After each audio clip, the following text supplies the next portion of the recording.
Yo, what's up? This is Delk TST, man, and I'm always rocking with Reble. You heard?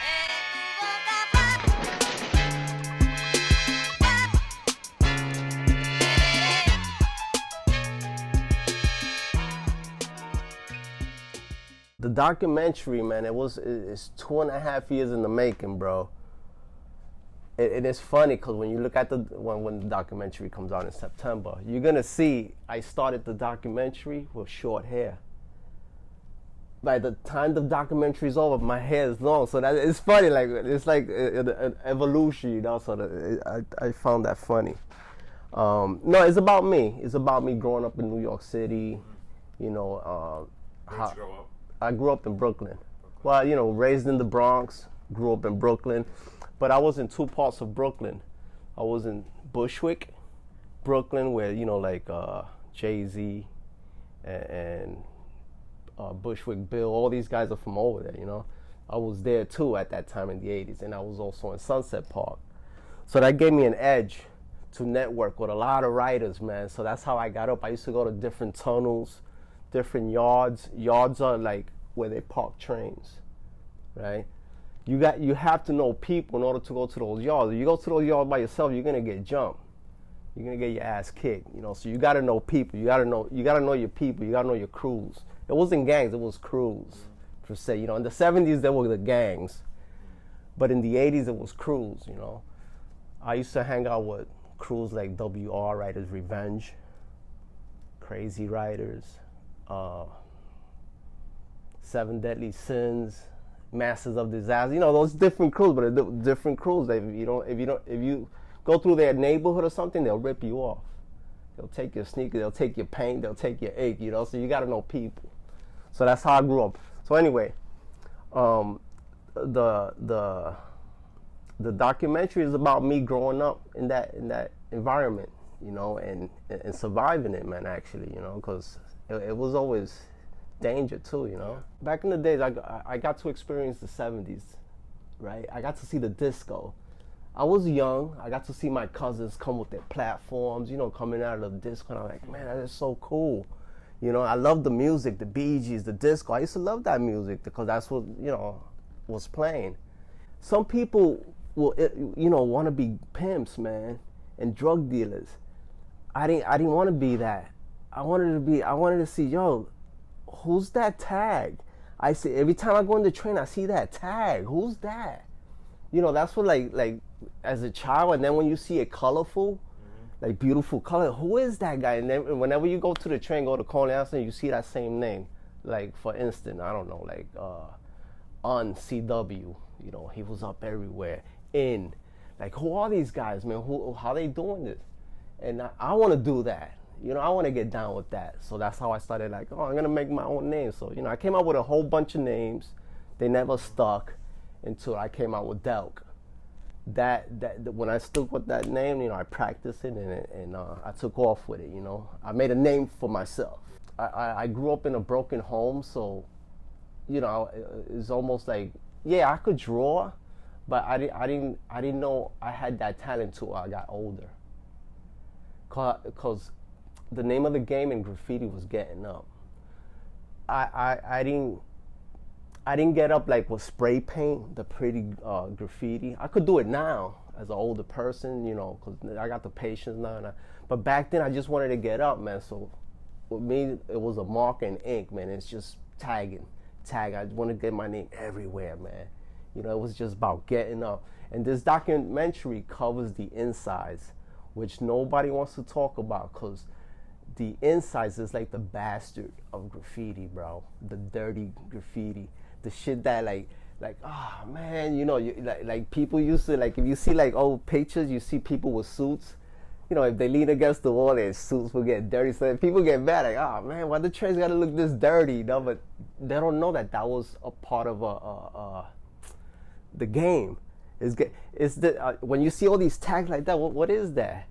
You got to know how to decipher all those tags. You know what I mean? Like, oh, that's this guy, and that was cool, you know.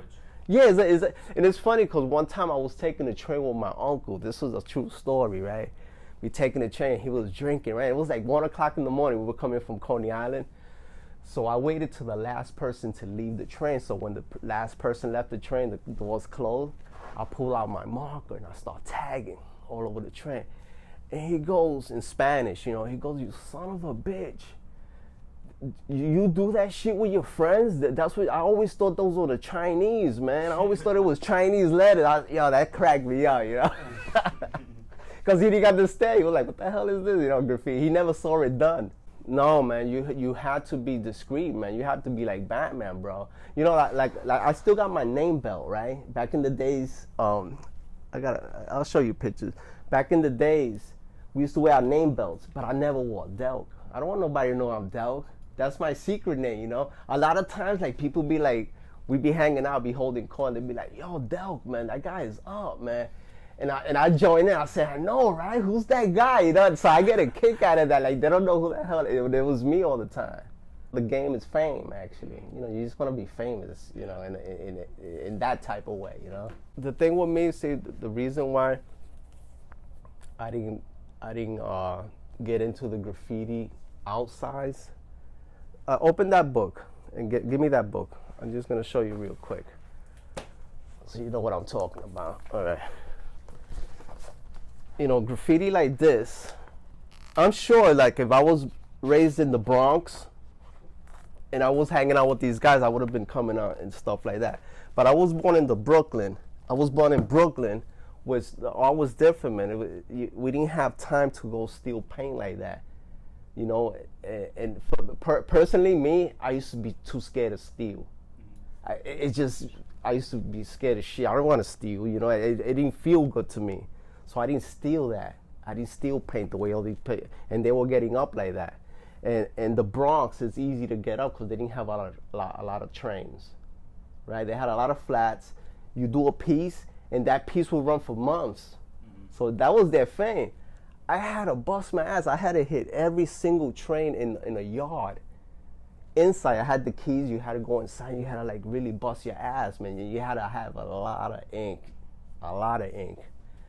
You understand? It's a different ball game between the beautiful graffiti with the colors. Well, a lot of people are attracted, you know, when you see, "Oh, that's nice, man. You should be doing something like this, not the insides." So in the documentary, that's what I'm covering. I'm covering the insides of graffiti, which nobody ever covered. Right. You could see any video, nobody ever talks about insides, about the hand style of graffiti, the fonts, you know. I mean, like what's this guy's name that started making clothes? Echo, yeah. Remember when Echo at one point he started all the shirts with graffiti? He really like fucked it up.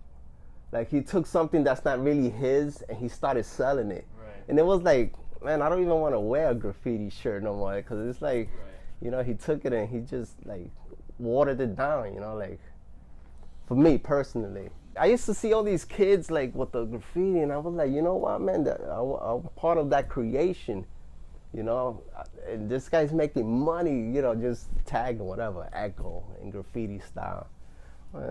You know, he just capitalized on somebody's, you know, artwork, which, you know, where is he now, really?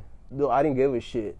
Because, you know, what I was doing was for people my age. I was doing it for my boys, for people that understand. The other people, I didn't give a crap about them. Who cares? But yeah, it wasn't accepted. People don't like that. Even today, you know, like, I live in a nice urban area. I don't want to see tags around the neighborhood. I really don't, you know, because that's why I moved out here, to get away from all that shit, you know. But yeah, it's an art form made by kids, for kids, actually. We had those, you know. We had writers that, you know, you go to a yard, which is that's where they park trains. You go to a yard, right? We scope it out. We go in, open the door. You know, as a graffiti, I just want to get up, close the doors, and get out. There's other graffiti writers that go, they'll take tags, they'll start breaking windows, and you break windows, the trains are not gonna run. That was a waste of ink, man. We just came in here, so, you know, we didn't like that. Like, dude, if you're gonna break windows, you need to get the hell out, man, because the trains are not gonna run. You know, people that come and just vandalize, they're not gonna. That means your tag's not gonna run. You wasted your tag. Yeah, you wasted. It's gonna go straight to the buffer. They're just gonna buff it, clean it, paint it, and that's it. So, you know, I didn't like that. I didn't like when they broke windows. So, man, there was some pieces that lasted from the 70s all the way up to like 80s. It lasted 10 years with nobody touching it, but then graffiti started getting ugly, man. Like with the throw-ups. It wasn't no more masterpieces. Now it's throw-ups. A throw-up is a quick outline spray so you could get up. The quickest way. No more prettiness. Forget the prettiness. You know, who has time for it? We just want to get up. So they started taking like these big masterpieces and doing throw-ups over them. With no respect, like, dude, man, why you going over this guy, man? This is nice stuff. And so it started getting ugly throughout the 90s. If you see trains from the 70s and you see them like throughout the 90s, man, the 90s was like, you know, the crack epidemic. It was just ugly, man. It was filthy. Right there, at some point, you know, the mayor said, that's it, no more. Oh, the crack, man, that changed the whole game, bro. Because, you know, like, for like just graffiti or for like all of hip hop? For the whole family, for the whole community. You know, that affected me personally. My sister was, you know, she got affected with crack. She got stuck. You know, it affected families, man. And it affected writers that was so awesome, man. Like, man, you used to look up to them, and then you see them like begging in the street like cracks, you know, begging. So you're like, man, look what this drug did to these people, you know. So yeah, that changed the whole dynamic, you know, of graffiti, man. The thing is that back in the days when I was writing, the cops didn't give a shit. They like if they caught you, they'll take your marker and get the hell out of here, kid. In the 90s, no, there was so much drugs, they'll take you in. Now you're going to Central Brooklyn for writing, you know, so they really got tough. The police got tough on us because of the drugs, you know, but before, like, a couple will drive you home, look, your son, and tell your mom, your son's writing graffiti, you know, so you get punished, you know. Well, at that point in the 90s, you know, like, I was writing from, 1978 till like 86. It was too tough, man. You used to go to the yard, used to get raided. It was too hot. These kids made it hot. They were breaking windows. So I like, you know what? After a while, you know, I got a job, then I got a car. I wasn't taking the trains no more, and I slowed down, you know. And like 20 years went by. I'm in the internet, and all of a sudden, I'm like, oh, you know, I'm looking up graffiti stuff, just looking at pictures, and all of a sudden, oh shit, they talking about me. Yo, where's Delk? This and that. So there was graffiti websites. I'm like, oh shit. So I started, yo, I'm still here, I'm alive. So, you know, that's how I got back in the game. You know, I started doing shows again, and you know, we started getting together, you know, with the old school, and you know, just bring up, you know. But I didn't even know, like, I left it behind, and I didn't know I left an impact like that big. Man, it just got better. I mean, like, the spray paint, they got paint made for graffiti. It's just, you know, the paint we used to steal, like the kind I show you, the Rust-Oleum, it was just regular house paint, you know. But this paint now, these guys, they really like took it to another level. Now it's nice, you know. And now, you know, everybody respects the hand style, and it's just, you know, it's gotten better. But there's no more subways, so it's not the same. Right. It's like, who could get up now? I mean, the last person that really got up was PK Kid, right? And I mean, he was doing like rooftops and trucks and stuff like that, but it's hard to get up now. How can you get up? There's no trains. Oh yeah, I like you know, I like Bansky. I really do. I like his style. I like the stuff that he does. But yeah, a lot of people has made money off it. Like for instance, the guy that writes Hayes. I don't know if you're aware. He writes Hayes. He married Rosie Perez, the actress. He wrote Hayes. He used to write S.E. He did the Run DMC logo. That guy doesn't have to work no more. You know that Run DMC logo, the red with the, yeah. Come on, he was from New York City. He did that logo. The guy doesn't have to, but he still does art. But with just that alone, come on, man. Yeah. I do it for the passion of it, man. Cause I love it, you know. I like seeing. I go to shows, and you know, we still get together. And I've made money. I sold canvases here and there, you know. But as a career, man, I mean, I fantasized about it, but I really never taken off. Cause I'm not an artist per se. I'm really a writer. I could do art, you know. I'm pretty good at it. You got to know how to do both. You can't just be a writer and know how to tag. That's corny. You box yourself in. You just a tagger. That's it. That's all you could do, man. No, I could get down. I could do a whole wall. I did for my friend.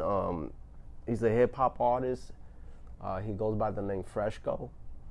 He won the championship, the battle championship back in '89 or '90. And he called me one time. He said, "Yo, man, I'm doing a documentary. Can you do the wall for me? A production wall, big wall." I said, "Hell yeah, bro. You're my boy, of course." And I used to write graffiti with him back in the day. So I did this wall, you know, at 5 Points. You ever heard of 5 Points? Where? 5 Points was in Queens, man, and it was a place just for graffiti. It was a place where everybody. I mean, it's come out in a few movies. You've seen it. If you see the picture, like, oh, that's 5 Point. 5 Point was like a mega place where all the writers go from everywhere, man. They came from Japan, just to write in this place. They demolished the building, right? Yeah. And the guy that was running it, Mears, I know him. He sued them because they demolished all that artwork. So, and he won a lot of money. Yeah, for come on, man, that was art. You just demolished it like that. Yeah, covered, right? Yeah, they knocked down the whole building, and that was the only place we had. You know, we used to go hang out, do parties there. You know, break dance and write graffiti. So I did the wall there, and if you go, what's the name of it, Wesley? Supreme Hip Hop, the Freshco and Mid Story. You know, it's on YouTube. You can see I did the whole artwork there for him. But so yeah, I could get down, you know. But my stuff is writing. I like the tags, you know. They just took it down like that, like the whole building. Yeah, because they said that people were getting hurt, you know, and they just took it down because they didn't want writers there no more, you know. Yeah, probably trying to build it up. Yeah. Right, make it. It came out in that movie. You know that movie with the magicians that they were robbing people. What was the name of that movie that with Freeman Morgan Freeman? He was in it. I know what you're talking about. Yeah. I forget the name of it. It's like Magic. Right. They got 5 points. Shows. They recorded 5 points. Really? Yeah, in that. Yeah. So it made it before, you know, they demolished it. Well, that's why you have the godfather of hip hop, right? Which is Africa Bambaataa, Kool Herc, and Grandmaster Flash. Those are the 3 founding fathers. But Africa Bambaataa, what he did, he noticed, he was like, yo, wait a minute. I'm going to put all these elements together. These graffiti writers, come over here, man. We're going to do a party with the club, with the DJs, and you're gonna decorate the walls with graffiti real nice. You, the dancers, come over here, man. You're gonna break dance while they do graffiti. So he put that all together. Like, he combined that element. Cause let me tell you, when I grew up and there was no hip hop, it was, you know, we did the break dance, and it wasn't break dance in Brooklyn. It was called Top Rock. I don't know if you're aware of Top Rock. Top Rock was that's the foundation of. Yeah, like, that's how you start off. Like. Right. The Top Rock was like, you know, like you imitate, like you got a knife and you stab in here, and then you block. You know, that was the type of dance that we did with the break beats, which was no hip hop. It was break beats. It was like if you get an album that had a little break beat, so we'll take that and you extend it. You know, before loops, before you had the things to loop them. You had to do it manually with the records. That's why, you know, with me, I had doubles of all records, so I could, you know. So that's how it all came together. Well, anyway, in graffiti, man, you had all types of writers, man. Blacks, whites, Italians. Oh, there was no discrimination, bro. It wasn't like, oh shit, yo, like when a writer was up, you don't even know what he looks like. and you admire that guy. And when you get to meet him, oh shit, is this little white boy? Or oh shit, this black guy? Like, you just never know. Get the respect. But we all respected each other, And of course, back in the days, the music the white boys were listening to was like Led Zeppelin, the Cars, that type of music. So I grew up listening because I used to hang out with them. And then with the blacks, it was with break beats, with funk. So I have all that music, you know what I mean? Yeah. And that's hip hop. Hip hop, you gotta know, you can't box yourself. It has to have a nice beat though. Boom, boom, boom, ta. It has to have a nice beat in hip hop, because you want to be able to groove with it, dance. Mm-hmm. And back in the days, CD's radio, right? See, these were the radios that we vibe with. It was not the Walkman. Yeah, exactly. It wasn't like today that everybody's selfish. You don't know what they're listening to. We used to be with the radio and we used to start the party. Everybody start dancing. That's what brought the music. That's what brought people together. Now, today's music, everybody's just like, you don't even know what he's listening to. And when you do listen to it, like, what is this? You can't even really dance to it. It's different, man. I don't know if I could call it hip hop, bro. I mean, it's spawned from hip hop, but it took a real weird direction. It's not even, man, I don't know, even like turntablism. That's how it started. It started with the turntables, right? With the DJ, and now it's all about the rapper. It's not about the DJ no more. It's really not about I don't know. It's just a weird time. They just left it behind, man. It's like they came up together, and then they abandoned it. Like, oh, now I don't need your ass no more. Get out of here with your old records, or that was about me, It's just, I don't know. I don't know if it's by design, like the music industry is by design. It's like what the executive people want. You know what I mean? It's not from the love no more. Yeah, it's not like my son, he makes music, and I feel like, right, like they don't want that. They want, like if he becomes big, they will want him to change the style. Oh no, do it like this, or sing about like this. So it's hard to get somebody original. You either got to make it on your own. You know what I mean? Like, be your own man. You know what? I'm not signing with a record. I'm gonna do it on my own. And there's some people that done that. Because once you sign into that label, they want you to, I don't know.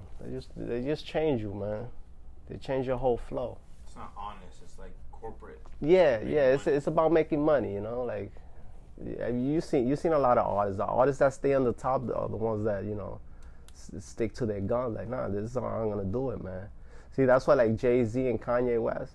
You could call Kanye West crazy, man, but you know why? He sticks to his gun. If you don't like my shit, I don't care. This is how I rap, man. And you gotta respect somebody like that, I'm coming up with me and my partner, friend, old writer from back in the days, Krook.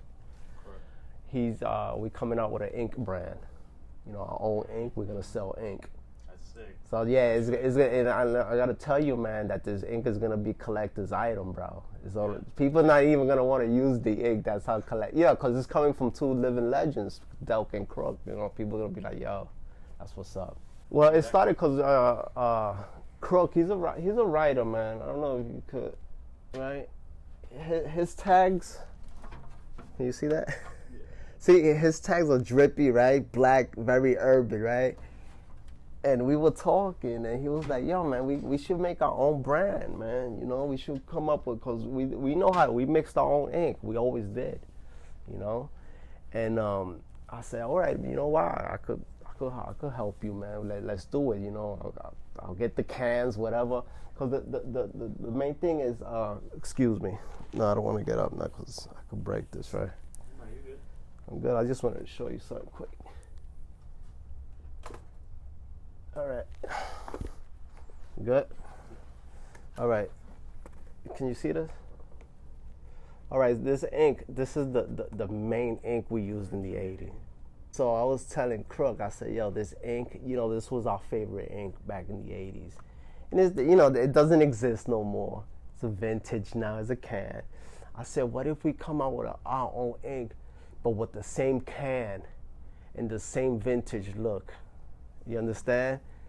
And we'll sell it, you know, as is, you know. But it's gonna be called INC, ink, which stands for Inks No Crime. You understand? I like that. And yeah, and I'm telling you, man, and we were like, yo, let's go with that. Let's just do it like that.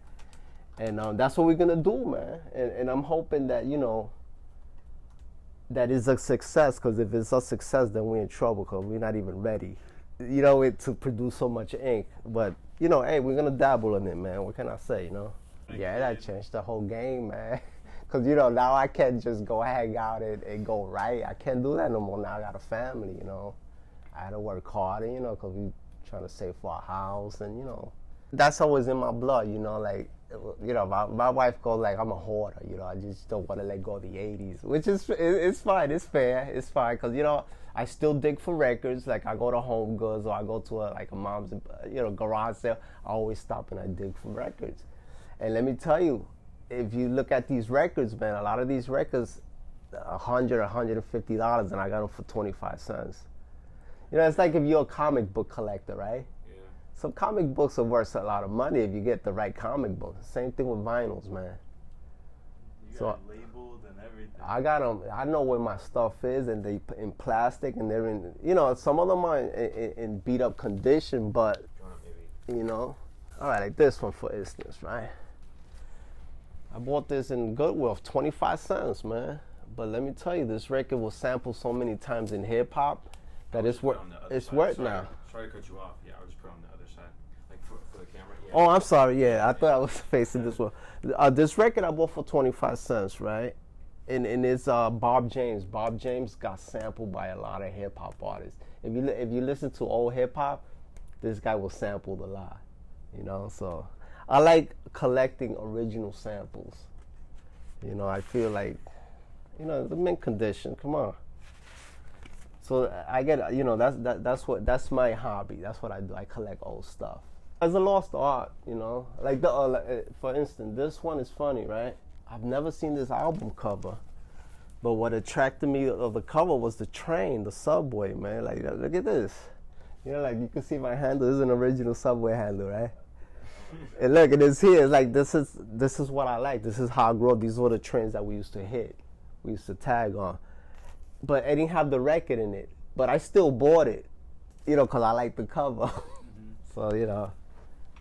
Yeah, so if you passionate about the stuff, you know, you don't care. As long as, you know, the cover is good. You know, I collect 45s. Oh, little ones. Yeah, but these little ones, some of these little ones are worth like $100, $60. Really? Yeah. You know. Yeah, the little old 45s, bro. So yeah, music. I love music, man. So I collect it, you know, and it's more tangible, as opposed to in the clouds, man. Come on, man. Oh yeah. You know, like when I listen to records, see, I got my old vintage Technique. This is a 1972 Technique, bro. They don't even sell this no more. And I listen to my music because, you know, it's different as listening to digital music. Digital music is very clean. When you listen to a vinyl, it's like you hear the crackle. It's almost like standing in front of a fireplace. Very soothing. The people that I used to look up to, yeah, when I meet them, man, and I've met them, yeah, it's real cool, man, because, you know, like, oh, man, dude, you're the one that inspired me, you know, and I give them their props, man. They happy, you know, they're a little older, because the ones that I used to look up to, they 60 years old now. I'm 50. So they were older, you know. These guys are the ones that paved the way for us. And who were some of those people? Like CW, like Is the Wiz, he passed away. Stay High 149. You know, these are legends, man.